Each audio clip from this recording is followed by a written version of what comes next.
Caviar Dreamers. Hello, Caviar Dreamers. I am so excited. We have the best person on today. And I'm a little fangirling over her because I met her at that food show. Expo East. Expo East. It's like the food show. And I met her. She has an amazing company. It's a company called DEUX, D-E-U-X. Dough, like cookie dough, but it's a healthy version of cookie dough.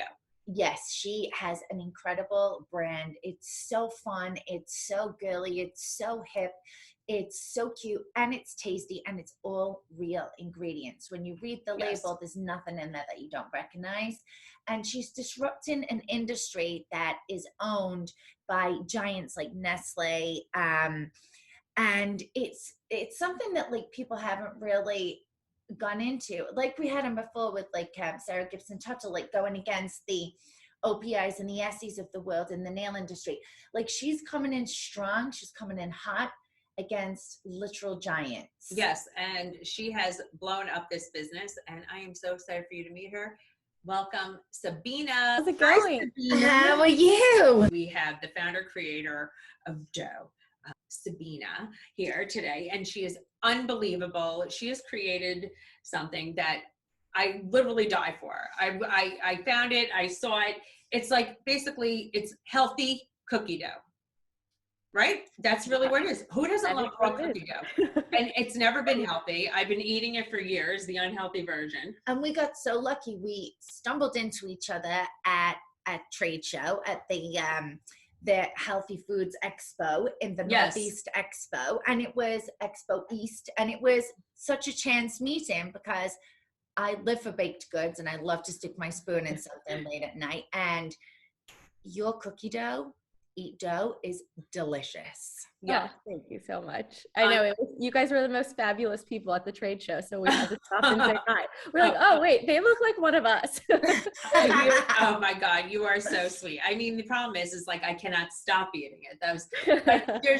But your background, I mean, is so impressive. Everything I've read about you. But there is one similarity that we really have that really bonded me to you. We grew up eating Oreo cookies for breakfast. Yes. Why was that okay? That was like... That was the coolest thing. I mean, I told my kindergarten teacher that. So when I read that about you, I was like, oh my God, we are destined to be friends and to be together because your childhood is so interesting because you said you ate these unhealthy things, but you know, Oreos really, I still favor them for breakfast, sometimes with coffee. So tell us a little bit about your background because you grew up in Texas and with your parents, and then you said you grew up eating, you know, not the healthiest. So tell us a little bit about that. Well, I feel like when I grew up, you know, in the 90s, I don't think we knew as much about health and wellness as we do now. Whereas like we have all the information at our fingertips now and people are just much more informed and educated, I think. But at the time, like my parents are immigrants and they kind of trusted the food system in America. Like it was like, okay, if the FDA approved it, then Kraft mac and cheese is fine, you know, and Oreos are fine to give our kids. And they're kind of busy and like working all the time. So like they weren't necessarily like monitoring everything we ate. So I mean, I just remember like Saturday mornings, I joke that I would do lines of Oreos because I would row of Oreos for like while watching cartoons on Saturday morning. So I grew up, I call it like the standard American diet, and you know, that's Kraft mac and cheese, that's Oreos, that's like Smuckers, like all of that stuff. That is what I ate. And I played a lot of sports and I grew up like fairly thin. So I don't think that was kind of the judgment of if you were healthy, which is also kind of crazy now that you think about it, that like weight was the judgment of how healthy you are, which is so not true. So, you know, fast forward to when I graduated college, I was starting to explore health and wellness. I had this kind of like janky blog that I'm embarrassed of, but this was before blogs were cool. And it was called Skinny Lately, where I talked about like green juices and cryotherapy and like all of these health and wellness trends. But at work, I worked at PepsiCo. So I was selling, you know, soda and potato chips. And so it was just kind of at odds, you know, when you get that feeling where you're like, wait, what am I doing? I'm like on this health and wellness journey, but then you know, I'm selling things that are making America unhealthier. So that was kind of like my first foray into like food and beverage. Yes. So it's funny because you worked at Frito Lay in Texas as well. Mm-hmm. I know. Yep, It's my I know. Marge Senior. My mother worked at Frito Lay in Texas. Oh, did she? Yes, she worked in marketing. She got transferred there right when I had my son, and big proponent of PepsiCo and Frito Lay. And same thing. We had all Frito Lay products, and it's true. It is just like, you know, addictive, but not healthy. Yeah. And like I obviously everything in moderation. Like I'll still have my favorite thing from Frito Lay is Flaming Hot Cheetos, and I'm obsessed with them. And so I will still have them every now and then, but like, yeah, my goal when I was at Frito, I was also in marketing, and my sales goal was to sell more pounds of potato chips per American, which is like kind of wild to think about. Wow, pounds of potato chips. Wow, by pound. That's by pound. But it's funny, you do just trust the system. Even this weekend, I was trying to explain, because my kids were drinking Fanta, and it has red 40 in it, and I was trying to explain to them, and then I looked at the Lucky Charms, and they have it in too. And I would never. I always loved a good Lucky Charm. Yeah, and you know the way I feel about the Lucky Charms. I feed them full of Fruity Pebbles, Lucky Charms, whatever, because it's in the cereal aisle, so it's like, whatever. I'm not giving you. And like a lot of kids won't eat often if it doesn't taste good. Like they just won't eat it. So you have to. My sister's like that. My sister will be like, whatever she eats, because she's such a picky eater, I will just give it to her. Yeah, that's it. But you think about it, we are fed these unhealthy, you know, norms now. It's true. So besides Frito Lay, what background did you have in food that you could create a product like dough? Like, where did this like stem from? How did you know how to put the ingredients together? Because I think that's so interesting. Were you a cook? Did you cook for yourself all the time? Like, how did you do this? Well, what's kind of funny is like, I'm actually pretty horrible in the kitchen. So my husband cooks, and I am like his sous chef. Like I will chop onions, and I'll be like, tell me what to do. And he cooks like 4 out of the 5 days a week. Like I don't listen to her. Oh, lucky you. I know, I married up. Yeah, so he cooks for us. But it's with baked goods specifically, like though I don't cook, I've always had this sweet tooth, like this affinity. And like people who have it know it, like they need to have, I call it like dessert lunch. Like you need to have like lunch and then like a little bite of dessert, right? Or like you need to have it throughout the day. Every day. That is, I started with the concept because we were in the middle of the pandemic. And well, I guess we still are in the middle of the pandemic. And the first go round of the pandemic. The OG. Yeah. And I was taking a ton of supplements. So and I don't know if y'all do this, but I was taking like zinc and elderberry and turmeric and probiotics, and I would take like 10 pills a day. Like in the morning, I would take like 10 pills a day. And it would get stuck in my throat, and it would give me heartburn, and it just was like a really poor experience, and honestly got pill fatigue, where I was like, I can't do what I was like, I eat fairly healthy, right? Like pill I have fatigue. That's even a whole new word I never heard of. Pill fatigue. I'm stealing that. It's like everybody, well, the supplement industry just has grown so much over the last couple years. So you just find yourself like buying all these things as what I say is like insurance. You're like, okay, I'll take this vitamin C or this zinc so I don't get sick.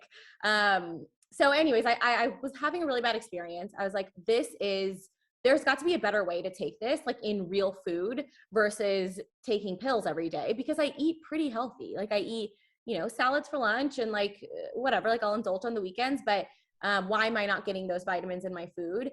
And growing up in Texas, I think, you know, y'all being in New Jersey, like kind of understand this, is people will eat things that taste good. Like people won't eat healthy foods that taste like cardboard or kale because they don't want that. Like that's not what people, you have to make it approachable to people and make it taste really delicious. So it was, the original concept was like a tiny little Famous Amos cookie, like those mini cookies where you get all your vitamins. And it kind of evolved into this cookie dough concept because, to your point, Lexi, it was just so nice to like eat something, right? Like hand to mouth, almost like ice cream, like to like bite on something. And so that fun to eat kind of started the cookie dough concept. And then I had this friend who, you know, was a plant-based baker, and none of us were doing anything during the pandemic. Like people were making sourdough and like doing puzzles, and I was drinking like bottles of wine. We had so much time, and I called her and I was like, hey, would you be able to formulate something for me? And like, you can just do at-home recipes. I'll figure out with a food scientist how to kind of bring it to life, but like just at-home recipes that's you know, something that's gluten-free and vegan because I wanted it to be approachable to everyone. And I live in LA now, and everyone in LA is like some sort of intolerant. Yes, And so we like wanted to make sure it was approachable to everyone. And we went through all of these iterations. So we had these little samples that we called them by letters. So it was like A, B, C, D. We went through the entire alphabet and then half of the second alphabet again. And that is when finally I tasted that product and I was like, this is it. And I was scrappy. I mean, talk about a tuna fish budget. Like I like gifted it to all of my friends and family in LA. And I said, can you give me feedback on this product and tell me what you like, what you don't like? The resounding feedback was it's delicious. They wanted it a little bit sweeter. So we did that same thing again and did a bunch of surveys and kind of just dropped them off because it was COVID. So everyone was at home. We just dropped them off at people's homes. And that's kind of how it started. It was super, super scrappy. Well, that's the best feedback and the best focus group, really, because it's the people, they're going to be honest with you. Yeah. Your family members and friends, they're going to tell you if it sucks, right? Yeah, especially if I'm putting my savings in it. Yeah, they will. My sister has no problem telling me when I look bad, when she doesn't like what I'm wearing, when something doesn't taste good. So like you need people, I always call them like no people. You need people who say no, because then those are the people who will make you better. I absolutely agree. Well, it is absolutely delicious. So then you get the product together and then you're like, wow, I need money, right? That's happened to me before. And, you know, people don't realize that, which, you know, this is an entrepreneurial podcast, like you need seed money. Everybody's not from the Lucky Sperm Club, like I say. Yeah. So you realize, you know, right? So you're just like, I need to get money together. That's true. So I knew you had gone on Shark Tank, which I want to totally dive into and discuss that and that whole situation. But to get your VC money, venture capitalist money, did you go do that first or you did Shark Tank first? So I actually invested my own money first. Yes. So I invested $20,000 of my own money, which is obviously really scary because you know, you don't know if it could go to zero, like it could go to zero, right? And so you have to kind of go in with the mindset of like gambling almost, right? Like with your own money. Obviously, of course. But so it started with that. And then the sales got kind of wild where we like couldn't keep up with the production. And so that's when I was like, I need to get into a co-packer, which is essentially, for people listening, it's a manufacturer that you don't necessarily own, but they'll produce your product for you. But they, you know, they charge crazy amounts to even start up at them. And so that's when I was like, I need venture capital money. And I started out, you know, with the goal of raising $500,000. And then I kind of like, you know, pitched my story to a ton of different angel investors and VCs. And by the end of the week, I was at $1 million committed. And I was like, holy crap, like, do I take, like, that's a lot of money, right? Like, do I take it? Yes. And you're like, shit, I don't want to blow someone else's money. And then, Now, just, you know, how did you know you were taking $1 million? Did you also need the wherewithal? Did you need a strategic partner? Did you need structure? Or did you just need the investment? Yeah, so that's what's kind of interesting when you fundraise is you obviously want the money, but the best investors are the ones that will help you outside of that. So like my best investors are ones that I can call at like 10 p.m. if I have an emergency and like they can help me with something, or, you know, the ones where I'm like, hey, I want to gift to, you know, this influencer or this celebrity, like, do you have a connection? And they like pull out all the stops and like make sure to find me that connection. And so that was a filter that I went through because I could have ended up raising a little bit more than that, right, than I needed. But I wanted the partner to be, or the partners to be people who either could help me in running the business or could help me kind of like externally with the network and the connections. Because that, you know, that when you are, especially when things are good, it's great. When things are bad is like when you need to that type of help or that type of support. Yes. And I love that you're so amazing, so smart that you know that, because I think so many people don't realize it's great to get the money, but like, you know, what do you do now? What's how do you scale your business? Scale your business? And I think that's what a lot of people don't realize. People think it's just about the money. It's not just like about the easy, or not the easy part, because it is the easy difficult fundraising, but it's the easy part to like get that, and then you have to turn it into something, you know, and that's what's kind of wild. So was it like everybody tasted it and was like, oh my God, Sabeena, I'm on board. But it's also you're infectious and smart and everything else. But I think everybody tasted it and saw that people loved it. Yeah, and I think they could kind of feel the kind of hype around it, and they could kind of feel the white space, right? Of like there's, especially in the cookie dough category. So we'll launch into a few different other kind of like snack brands, which I talk about later. But in the cookie dough category, there's Pillsbury and Nestle Toll House, and those two haven't been disrupted in how many, right? Like that's all. Yeah. Those are the only cookie doughs I can name, and so that's what's kind of crazy is like it's this part of the grocery store where, and you see when you go to, you know, like a Whole Foods or something, you can kind of see it where there's been disruption, but that is one that's just not been disrupted. Like if you go into a Target, it's Pillsbury, Nestle Toll House, Jell-O, and Crescent Rolls, and that is it. That's in that category. It looks like it's from like 1995. And the funny thing is, you recognize all the names, but you certainly don't recognize any of the ingredients. Yeah. Whereas when you read dough, everything is a real ingredient, something that you recognize. And you don't have guilt feelings when you're eating. No. And it's delicious, which is amazing. And the packaging is beautiful. Yes. Your branding you feel very glamorous. You feel very glamorous when you're eating it. Yeah, well, a lot of the influencers and celebrities we work with are kind of in, I mean, similar to y'all, where they're kind of in the like lifestyle, fashion, beauty space, and less so food, which is what I always found so interesting. Like the ones that, you know, do the best for us or are the best brand ambassadors are actually like beauty fashion people, which, you know, it says something, I think, a little bit about the brand, but also, you know, depending on what you want to build, you could build, if you're building a food brand, you could build something that's like super foodie or, you know, chef oriented. But we've just found, like the kind of like premium fashion part of it just like it oozes throughout the brand. Yes, which very smart. You know, and also that's just a credit to you that's where you know it has to go. It's not just about the food. It's a life. Dough is a lifestyle. Dough is a lifestyle. So what made you want to go on Shark Tank? Because you did that after you got the VC money?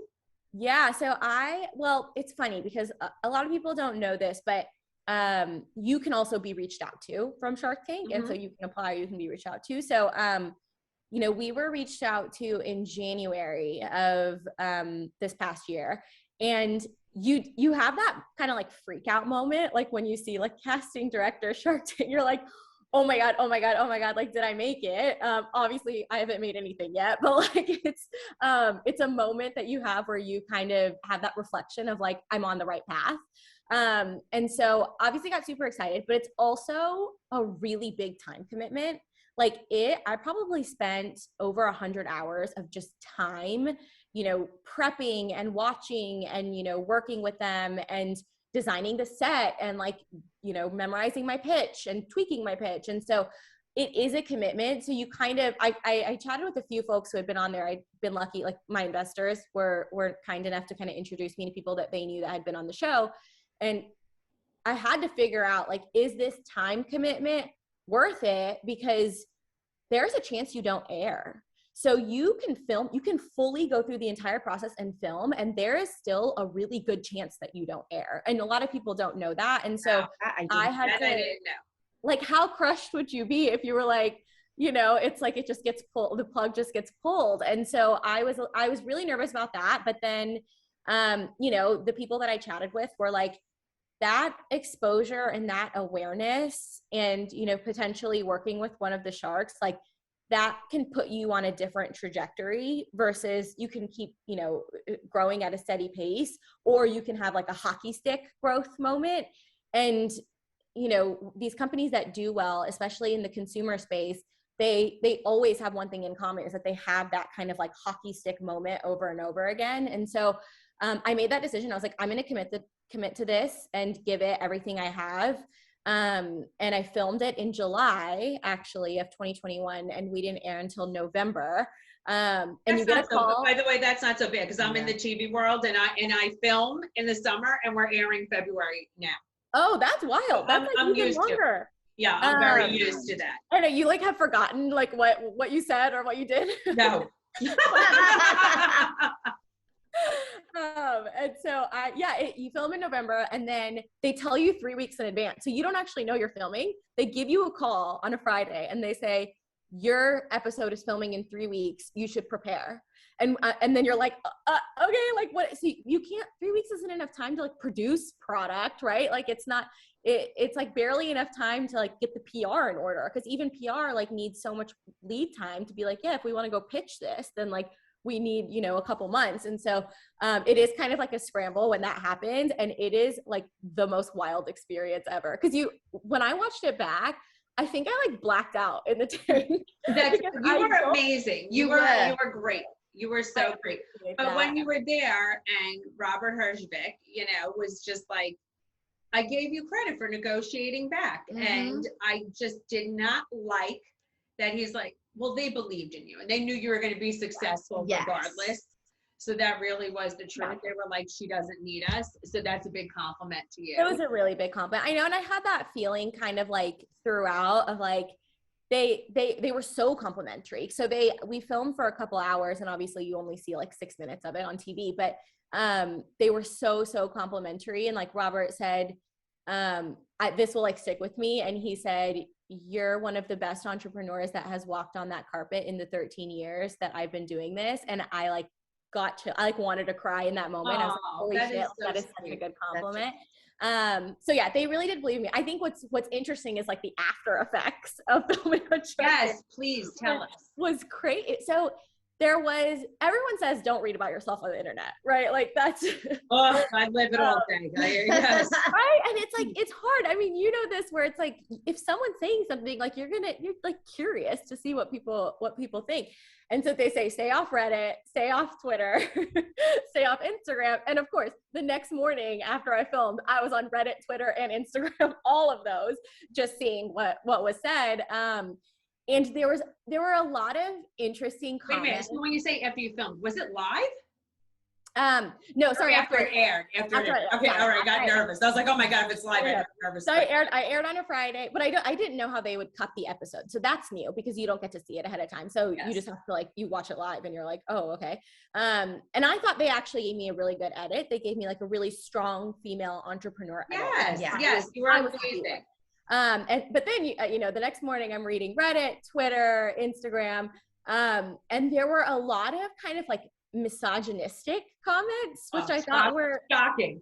Well, isn't it crazy that we're in 2022 and we're still having this conversation? Like, yeah, I know. It's terrible. Kind of wild, but like a lot of, you know, there's a lot of comments about my outfit.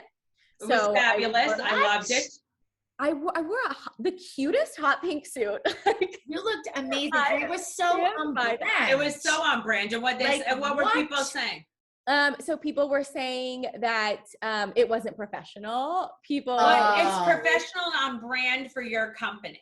Right, exactly. Well, and by the way, I don't think anyone would comment on a man and what he was wearing. Like, yeah, and I've seen so many men go on there and I'm just like okay. Short t-shirt or like a cutoff or like so that I thought was interesting. There was a couple of comments about like she shouldn't negotiate. And I was like, well, if a man negotiated, I'm sure that would have been fine. But like if I negotiate, like that's a problem. So there was a few here and there. I would say like 80% positive, maybe 20% negative. And so I like sat on it for a little bit and I was like, do I talk about this? Because you kind of don't want to like ruffle feathers and like, especially after, you know, things are going really well and I didn't want to do anything to harm the business or the brand. But I also think female entrepreneurs often don't speak enough about kind of these like microaggressions or like misogynist comments that they do receive in like a boardroom or in, you know, like just in life. And so we kind of don't talk about it enough. So I kind of had this moment the week after of like, do I talk about it? And I was like, you know what, I'm going to do a TikTok. And by the way, I'm horrible at TikTok, but my team is really good at TikTok.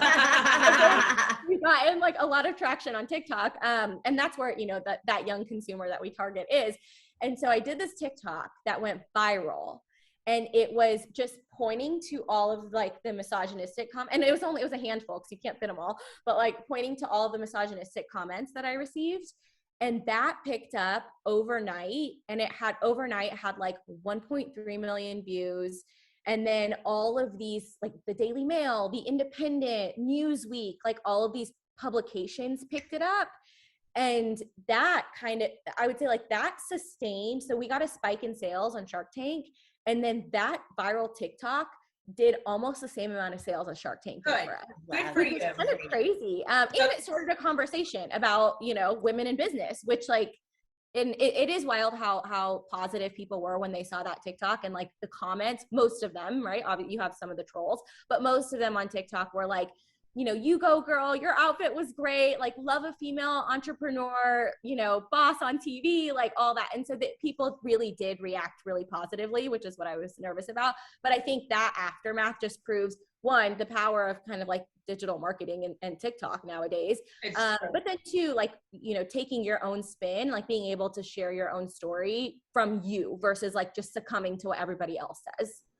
I know, that's amazing. That is so good. I just love that story. So listen, so Shark Tank worked out perfectly. Have you heard from anybody on there again? So not from there, but I did have a flood of outreach from investors and retailers to carry us, which is great. Cool. It's like the power of just like the mass awareness. And so we had a lot of outreach and influencers and just like a lot of people that were like, hey, saw you on Shark Tank, like would love to work together. And so filtering through that has been obviously difficult. Like, you know, it's hard to figure out like what to do and what to say yes to, because you can't say yes to everything, but definitely the retailer interest and like the grocery store interest. And then as well, I'm closing another round of funding right now. So the investor interest too has been really strong. Now, let me just ask you, because I'm sure people want to know this, like how much do you know to give away, you know, investing in a company, giving up percentages of your company, it's your baby. So I always say it's better to have a smaller piece of a big pie than a bigger piece of a small pie. Do you feel the same way? I subscribe to that Margaret Joseph theory because, okay, there's also a Harvard Business School. It's called The Founder's Dilemma. It's a Harvard Business School essay. And it basically shows this chart that's a quadrant, and everyone can go look it up to see what it looks like. But the biggest dilemma is, do you want to be the king or do you want to be rich?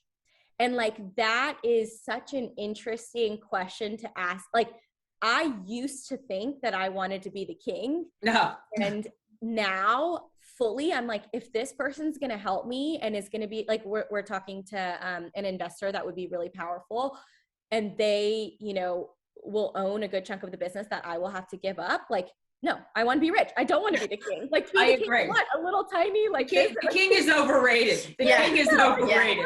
I don't need the power. Like, I want to build something bigger than myself, and to be able to build something bigger than yourself, your ego has to just like step to the side, you know? I absolutely agree with that. You are so right. Now, to go on Shark Tank, you have to be very transparent about like margins and cost prices, and you have to disclose all your financials. How did your investors feel about that? Was that like a big conversation? Because I know that's obviously something that most brands would like to keep very private. Yeah, and that's true. It's usually private too early on, because the margins usually aren't as good early on, and like you kind of grow the margins over the years. For us, because I worked at a place like Frito Lay where we were selling 99-cent bags of potato chips, so we had to be so tight on our margins, and you have to manage that P&L like you're managing this like tight ship, that I already was kind of running the business that way. And so for us, sharing that stuff wasn't actually a bad thing. It kind of worked in our advantage of, you know, it's a strong business. And so I don't think none of our investors, you know, had that fear. I think they, if anything, had a little bit of the, like, are you ready for this? You know, like kind of fear. But I think if you're in a position of kind of power, or if you have an answer, so like for us, we cold ship our product. So for people that don't know, you need ice packs, you need foil liners, you have to 2-day ship with UPS, you can't ship ground. And so it does add costs to it. So being transparent with the sharks and saying, I don't actually think they even aired this part, but I was like, yeah, we cold ship the product, so it is a little bit more expensive, but we offer free shipping when you get to a certain volume, because the consumer expects it. Like Amazon ruined it for everyone. We're like, everyone. Yes, absolutely. If you get for shipping and have a rage. Yeah, and they need it to arrive. Like, if I order in it an right now, hour. it needs to arrive in 2 hours. Yeah, exactly.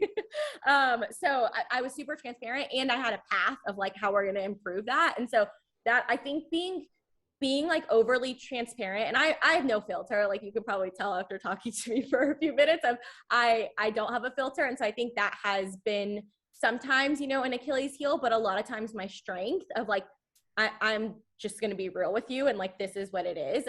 So yeah, that's been, it's been, we actually are really publicly, on Instagram too, publicly sharing some of that stuff. So people know, like, yeah, there are times where it takes off, but you also have like the roller coaster, and being more, I think, open about that is super helpful for people.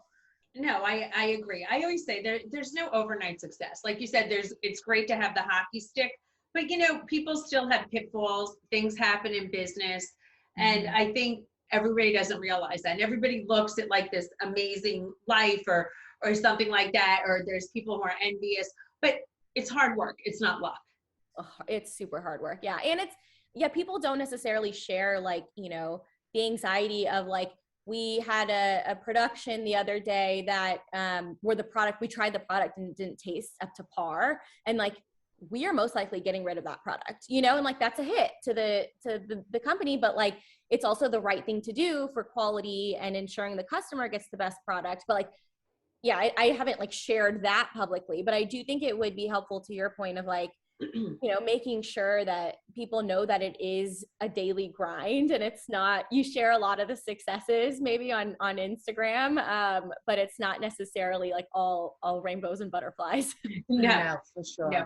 So tell us what's next, because we have the Nutella coming out, your version of I don't want to call it the Nutella, because that's drip. the drip. I compare it to Nutella too, because it's the easiest way to describe it.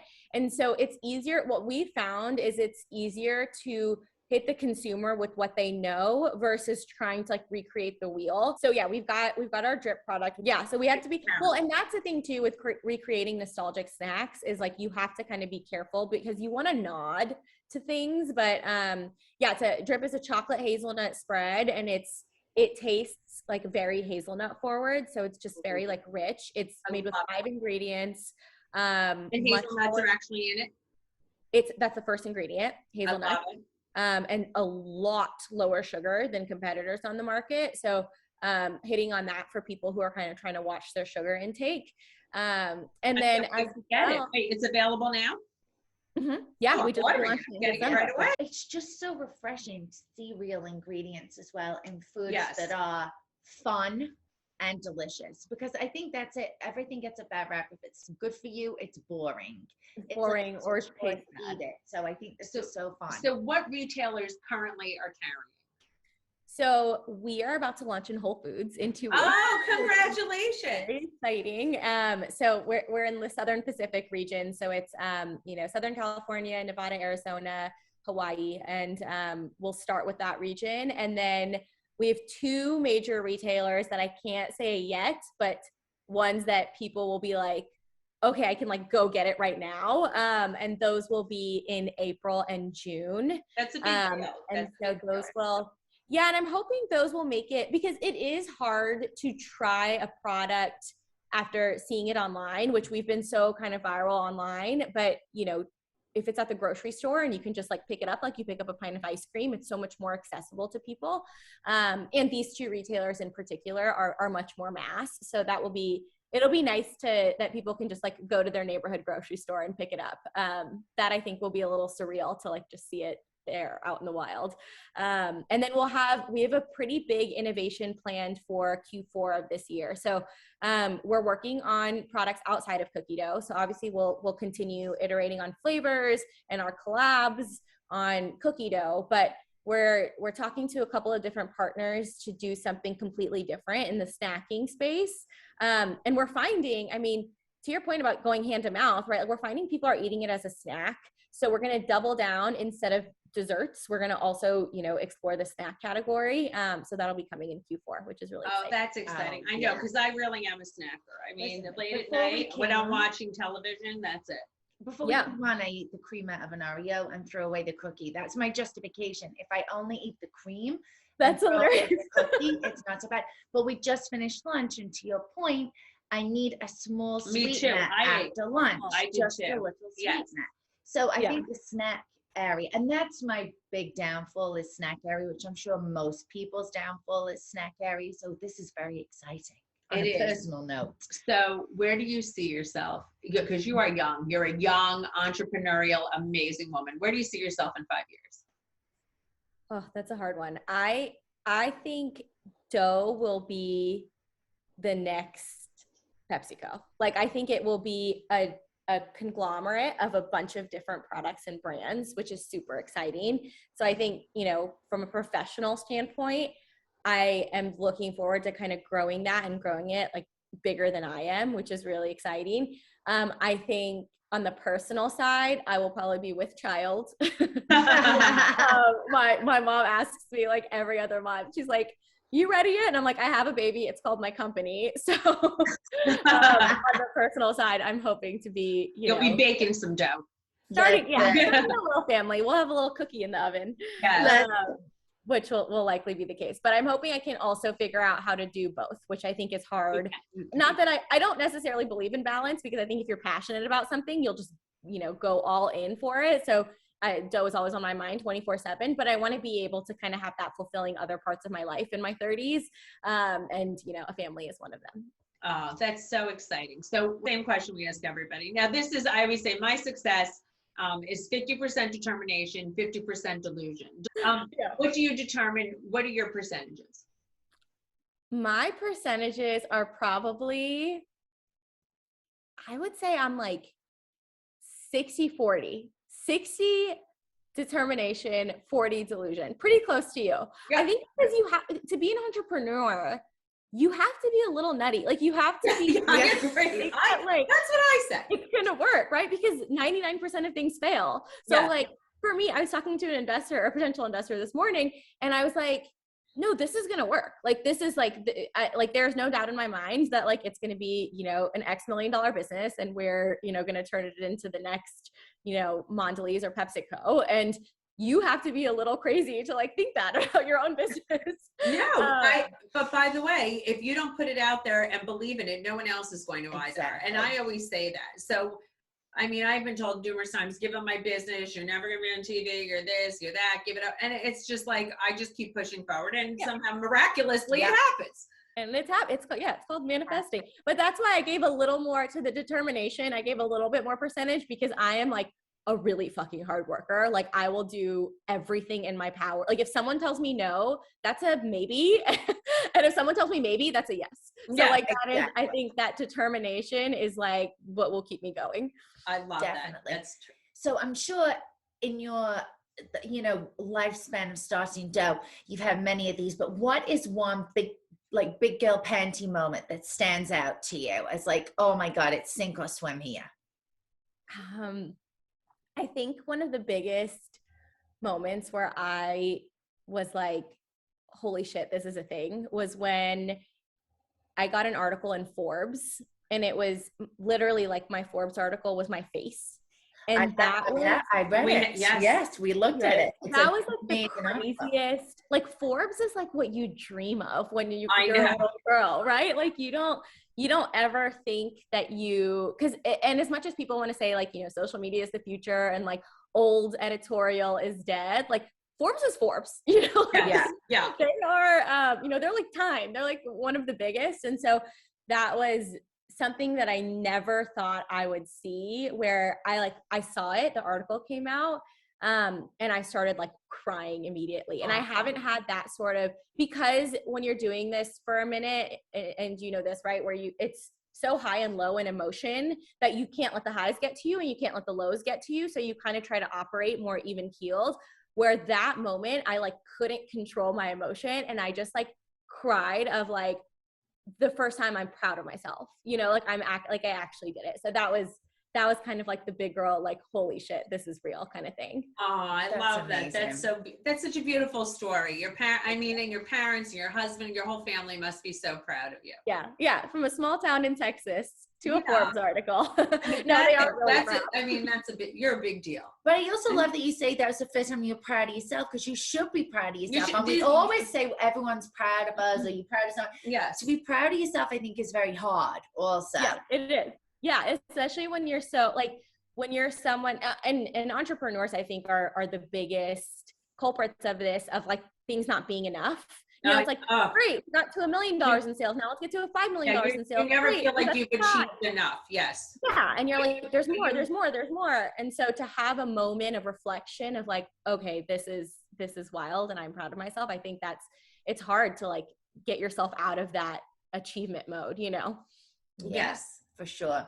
And then we also asked, because we are very much a real entrepreneurial podcast, what is your most entrepreneurial advice you could give to anyone looking to start their own business today? Yeah, I would say, and this was advice I got early on, if you're not embarrassed of your first product, you're not doing it right. And that was, I thought, so interesting, because we want everything to be so perfect when we launch something. And that actually prohibits us, I think, from launching something or going for it, because you're like, oh, well, like the packaging's not perfect, or like, you know, the product should be like this, or, you know, you want it to be perfection. But my first product, I was like fully embarrassed. We launched it on Instagram. It was like this ugly packaging. But there was something there. There was lightning in a bottle there. And so people, despite it being not as cute as I would have liked it, or the packaging not being perfect or whatever, there was obviously something there, because it started selling out. And so I think the just start, and I think a lot of people say this, like, just start, just put something out there. That is one of the best pieces of advice, because if you have that kind of inertia, then you will never get to the stage, because you'll just keep putting it off. So if you just do it, then you can see if it works, and then you can iterate on it and perfect it as time. And you'll go through rebrands and packaging. A lot of big brands do that, right? Like packaging changes and formulation changes and whatever. And that's okay if you have to do that in a year or two, but just starting is like the biggest piece of advice. Well, that is the best advice. I mean, you are besides Vector, so inspiring, breath of fresh air. You've given an entire year of business school in this podcast, so everybody should be so thrilled listening to this. Save your $200,000. Don't go to business school. Exactly. No, legit. Don't. I mean, after this podcast, and everybody better go buy dough and drip and everything that you do, because it's delicious and amazing. And I'm so excited to see what you do next. Tell everybody where to find you. You guys are the best. You can follow us at EatDeux, EATDEUX, and then eatdeux.com, EATDEUX.com. Oh, this was so good. This was so fun. Thank you so much. Yes, thanks. Bye. Bye. She's amazing. Okay, that's Sabeena. I'm like obsessed. Okay, by the way, everybody, if you don't listen to every piece of advice you said, so impressive. I'm listening to the advice. A lot of same belief systems I have. Yeah. And I am very inspired and enlightened. It's, you know, really, she is a testament to the fact of just like figure it out as you're going along. Yeah, it's like everything doesn't have to be perfect. Just freaking launch the stuff that you want to do. Stop hemming and hawing. Stop being a puss and get it done. Get it done. That was really, really valuable. Yes, and I love how she started with just, you know, $20,000 sounds like a lot of money, but she started with $20,000 of her own money, which is very, very impressive. She had 600% sales growth in the first 6 months of 2021. Yeah, and then she raised $1 million, people. So with $20,000, she raised $1 million. Her company took off. She's a huge valuation now. And I think it's really important for people to understand, like to the point that you made, that it is about raising the money, but it's about what you do afterwards and the kind of investors you take on. Strategic partnerships. It's great to get money from your friends, your family. They don't know what the fuck they're doing. Unless they're in business, I'm not being mean. Unless they have business acumen, they've been in it, they've scaled a business. That's what you need. You need it's called a strategic partner. And Sabeena was smart. She got a strategic partner. She knows what's going on. They could take late night phone calls. And she took people that played to different strengths as well. Like she said, she had someone that could help with like the business side, and then she needed someone to come on board for networking connections and for the branding side and to blow up that kind of stuff. So she took multiple partners to check the boxes that she needed. So I think it's important as you grow in your business and as you're looking like really look at what you need for your business. Not every business partner is created equal. It's true. And the best line, which I say this all the time, we had two different sayings, and I love her saying, do you want to be king or do you want to be rich? And you know what? That. You want to be rich. But if you want to be king, the king's not always rich, just so you know. Yeah, and ego doesn't get you very far. Yeah, ego doesn't get you very far. I always say, do you want a big piece of a small pie or do you want a small piece of a big pie? And I always want a small piece of a big pie because a big pie has a lot more money. I'm all about that. Yes, and we're working hard, for fulfillment, to be happy. It's not just about the money. It's self-fulfillment, but we're not working for free either. Nobody suffers well. Yeah, we don't suffer well, people. Anybody listening to this podcast is not suffering well. Called Caviar Dreams for a reason, people. Yes, exactly. Thank you so much for listening. Everybody go follow Sabeena immediately and order dough, delicious and healthy. You can find me at The Real Margaret Josephs and at the Macbeth Collection. Caviar Dreams Tuna Fish Budget on YouTube and on Instagram and wherever you find your podcast. And when you're listening, don't forget to subscribe and hit follow so you can catch up with our new episodes every 2 weeks. See you soon, guys. Keep dreaming. Bye. Keep dreaming, Caviar Dreamers.